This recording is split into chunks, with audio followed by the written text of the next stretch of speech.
Hello everyone, welcome to Chem World for You, the world of chemistry. I am Sneha and today's video is all about the structure of atom part 1. This is the video of plus 2 first year science. So structure of atom. So we will be studying about the structures, how it formed, what are the consequences of the formation and etc. So as we know, we have studied in the chapter 1 that Dalton's atomic theory has established the name of atom. He says that smallest or the ultimate particle of matter is atom. So according to him, atom of same element are alike in all respect, while the atom of different element are not same. After Dalton atomic theory, no one has seriously examined all about that in 19th century. But at the end of the 19th century and the beginning of 20th century, scientists like J.J. Thomson, Goldstein, Rutherford, Chadwick, Bohr and many more researchers established something which is very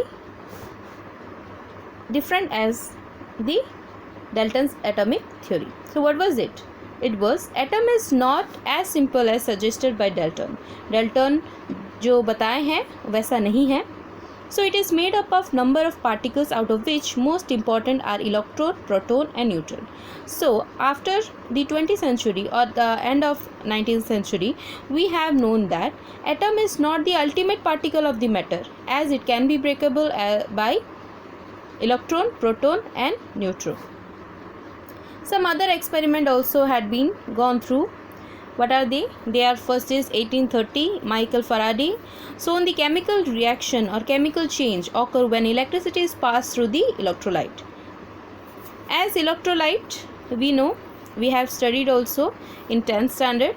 So whenever you are having a reaction with electricity with some solution, we want electrolyte, they are cathode and anode. So here Michael Faraday was the first one. He examined about the electricity when it is passed through the electrolyte. In 1974, G.J. Stoney suggested the name of electron from the atom of electricity. Here the name was suggested as electron by Stoney, but the discovery was done by the J.J. Thomson. So in 10th standard, we have studied about the J.J. Thomson. We will have a quick review and some of the things are being added in this in plus 2 first year. So discovery of electrons, how it was been developed, how it has been discovered, this all things will be studied over here.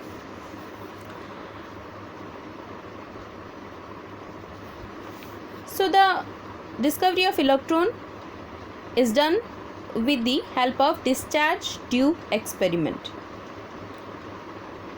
We know one thing, that under normal condition of pressure, a gas is poor conductor of electricity,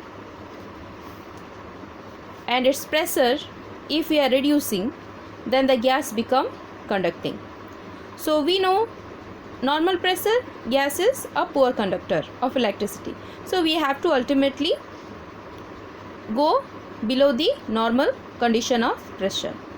Electricity starts flowing through the gas if we reduce the pressure.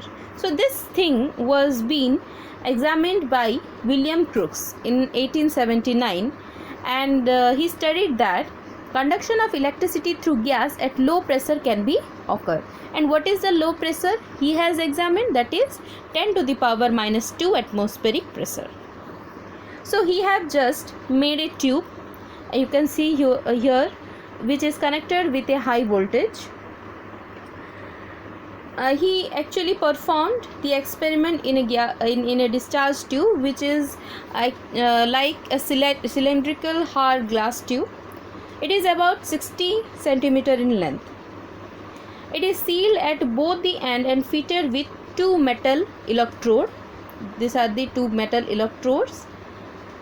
The electrodes are connected to a source of high voltage, which is equal to your 10,000 volt, or it has been actually coiled also.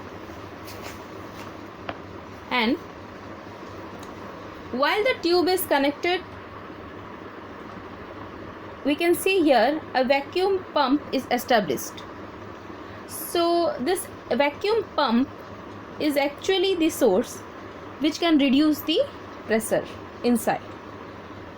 Then after, the gas tube is filled with the gas under study, and the observation we can see as the dotted line of black. You can see here the cathode and anode. Between the cathode and anode, we can see here some cathode rays.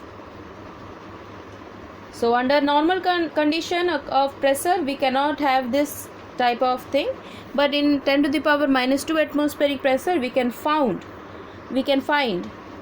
emitting light, which is known as the cathode rays. The color of the light depend upon the nature of the gas.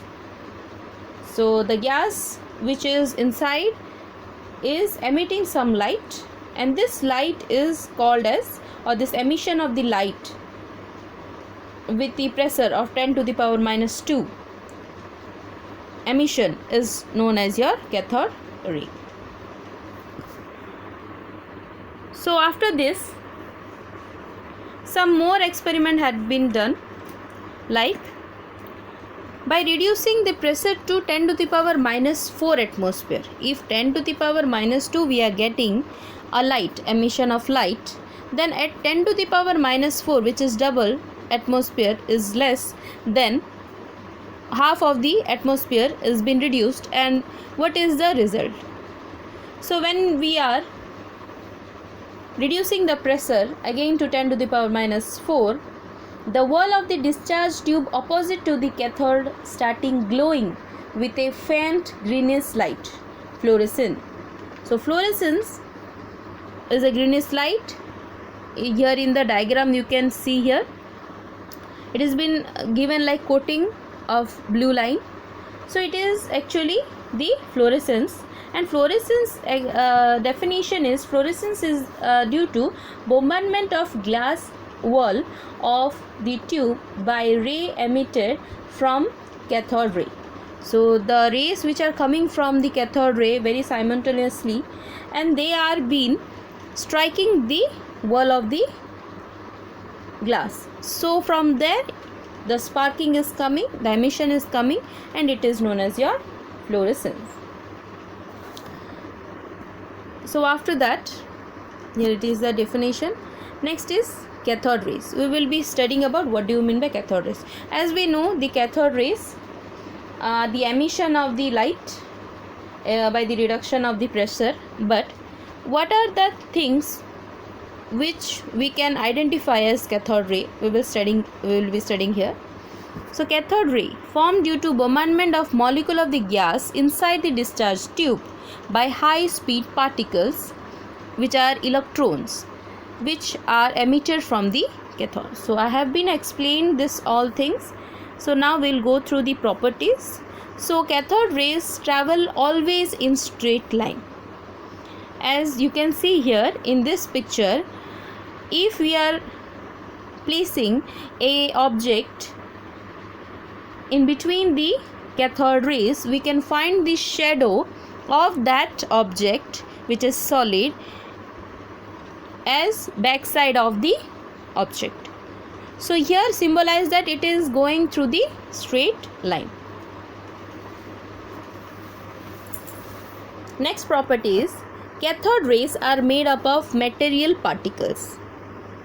So what do you mean by material particles? And this experiment also being done by the help of a light paddle wheel made from mica and mounted on the axis is placed in the path of the cathode ray. So here it is a wheel, and when the electrons are striking to the wheel, the wheel is being rotating. So the material is obstructing the ray. Next is cathode ray consists of negatively charged particles. How to know that it is being negatively charged? So when an electric field is applied to the cathode rays with the help of a pair of metal plates, these are found to be deflected towards positive plates, indicating the presence of negative charge. So here two plates are there. So it is been going downward, that means it is going through the positive plate and this electron charge is negative. If magnetic field is being applied, if electric field is applied, then this is the above was the experiment. But if the magnetic field is applied, these are the deflection in a direction which shows that they carry negative charge. As per the magnetic field, cathode rays produce heating effect. So whenever you are applying any of the magnetic field, the deflection occurs and it produces heating effect. Cathode rays produce X-ray when they strike on the surface of hard metal. जहाँ भी hard metal पे strike करते हैं cathode rays, they are producing X rays such as tungsten, copper, molybdenum, and it can next is it can pass through thin foils of metal like aluminum. They can penetrate through. It ionizes the gas through which they pass, give the ionization, that means charging particles. Then it affects the photographic plate, which is also known as fluorescence. It produces fluorescence when strike against the glass surface coated with zinc sulfate. Whenever fluorescence is been given, you have to coat the glass surface with the zinc sulfite. Next it comes to your calculation part, and the calculation part has been done by the charge. So if we are talking about electron and it is a negative charge, so what is the mass and what is the charge, we have to know about that. So electron is negative charge, we all know that, but what is the mass in it? So here some of the experiment has been done.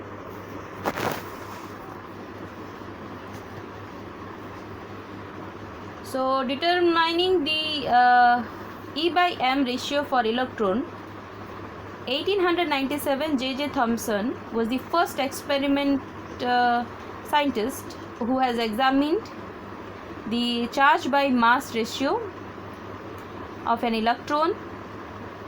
Actually this diagram is all about the beam of electron released in the discharge tube as the cathode ray, which we have actually studied over there, and here a magnetic or electric appliance influence is being given over here, and they were acting perpendicular to one another as well as a path followed by the electron are being perpendicular.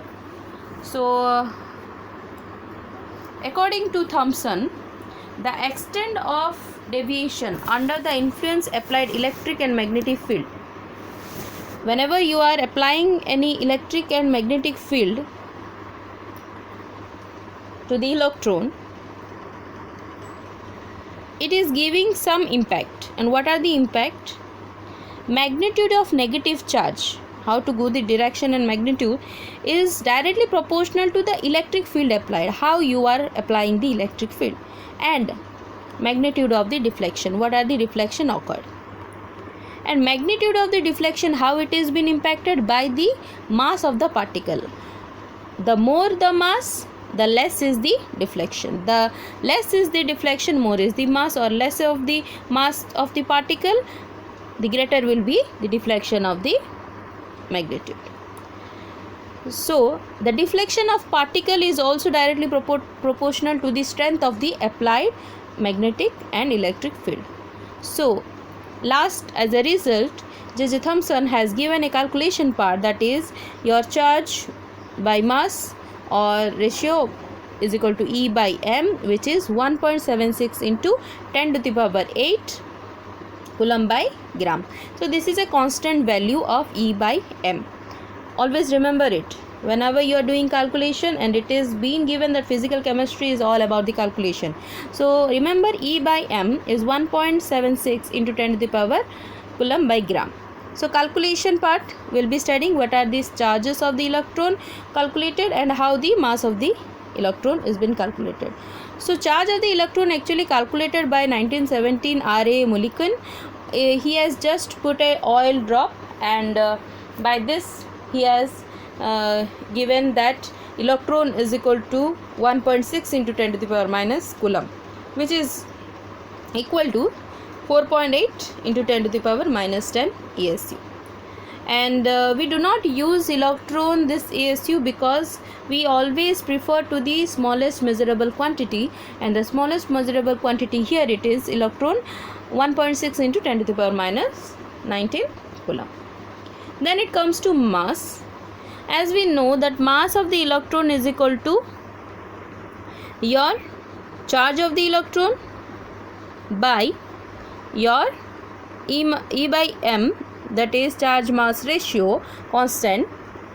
So it comes 9.1 into 10 to the power minus 28 gram, or if we are saying in kg, that is 9.1 into 10 to the power minus 31 kg, which is equal to the hydrogen atom mass 1837 mass of the hydrogen atom.